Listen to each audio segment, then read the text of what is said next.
और आइनी तरमीम से मुतालिक हुकूमती मुसवदा सामने आ गया। इस पर वफाकी आइनी अदालत में जो तकर्री है वो सदर मुमलिकत वज़ीर आज़म की एडवाइस से ही करेंगे।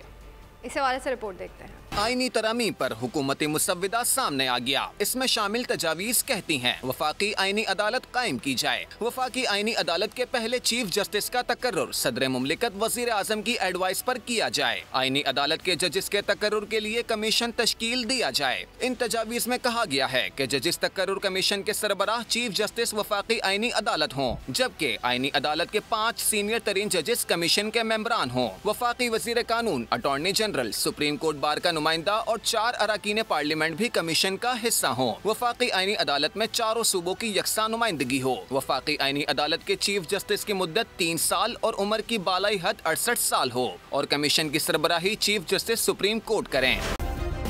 सब्सक्राइब करें और बेल दबाएं ताकि कोई खबर रह न जाए।